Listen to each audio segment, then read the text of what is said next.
Welcome back, friends. Today's session will be on working on GPIOs. Before going to GPIOs, working on this GPIOs, let me tell you what is GPIO means. GPIO is nothing but general purpose IOs. It can be used, these pins can be used as both input and output.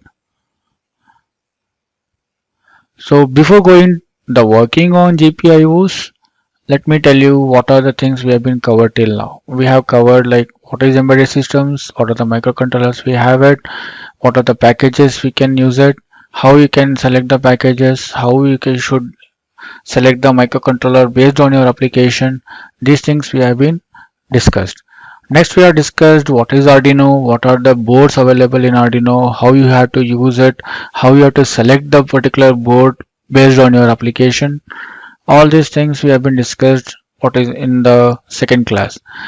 Then we came across what is IDE, what is the software we are using it for this particular Arduino board, how you can install it, what are the board packages which has been there in default, how you can install the other board packages when connected to the internet, how you can import the libraries. All these things we have been seen. And next we have been seen two different schematics board of Arduino Uno and Arduino Nano. How this we have saw what exactly the schematic means, how it looks, how we can use it, and we have seen how you should read the data sheet and other parts of the data sheet. So moving forward, digital input and output. So during my first class when I was explaining you on Arduino, I have been explained you this picture basically. So when it comes to this picture, when you see this picture, you can see it here as like it says digital, right? These pins are digital pins from 0 to 13. But here the 0 and 1 basically we don't use it. We directly use it for serial port communication. It is connected with this USB connectivity, so we don't use it. So we have 11 IO pins here, right? Yeah, as I was saying that there is the inbuilt LD is being connected to pin number 13, but still it is being tapped out. You can use it for other purposes also. So we have 13 totally 14 IO pins, but still we are using 11,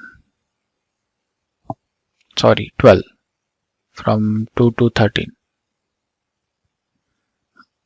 right? So moving forward,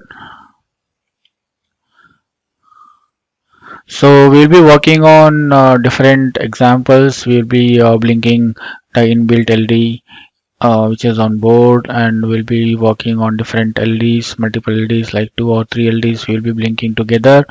We'll be making some counter program. Then we'll be working on the RGB LEDs. Before going to the practical session of LED blinking, let us understand what exactly the LED is. The LED is a light emitting diode. So as you can see, this is a symbol of diode here, right? So for light emitting, the arrow mark has been given here. Similarly, it has like anode and cathode, which we have directly over there. This pic will show you the LEDs, RGB LED, where it is a common cathode. The negative part is common to all the pins, right? So we'll be working on when we are working on single LED output, I'll be showing the program how we can configure that particular pin as a output and how we can control those pins for blinking the LED. What are the things, what are the steps you have to take care for that particular programming. So here you can see that I have been mentioned Arduino pin, a general any Arduino pin, digital pin. I have been connected a resistor with a series of LED, and this has been grounded, right? So the same connection I have made it here on my breadboard. So any idea that why we are using this resistor? Uh, okay, let me explain you in a very simple way. See, to glow this LED, it has a sufficient voltage and current. But what happens when I'm using more voltage or more current supply over there? So there, I have to limit my current. So for the limitation of this current, this resistor I have been using it. Is it a static, like I had to use only 100 ohms? No, it is not like that.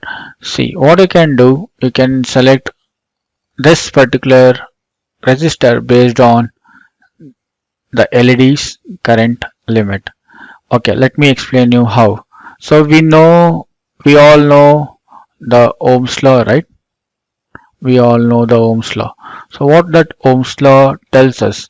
Ohm's law tells us like voltage V is equal to IR, right?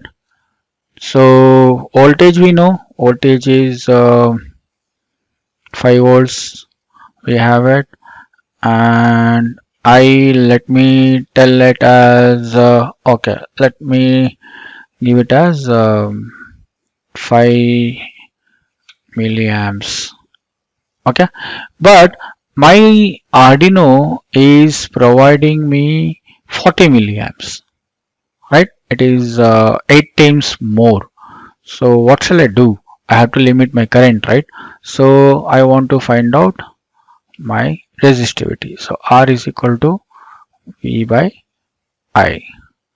So it comes around 1k ohm, right? It comes around 1k, 1 kilo ohms,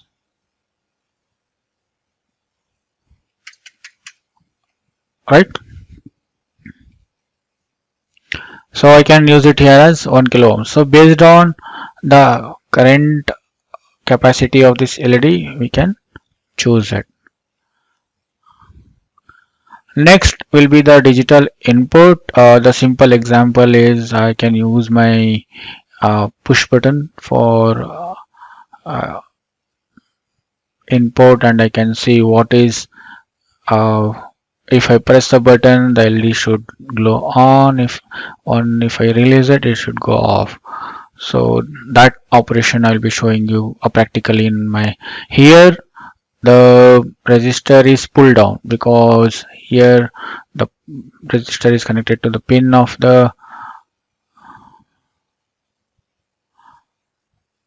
board, pin of the push button, then it is been connected to the ground. So the other pin is connected to pin number 2, that is my digital input, right?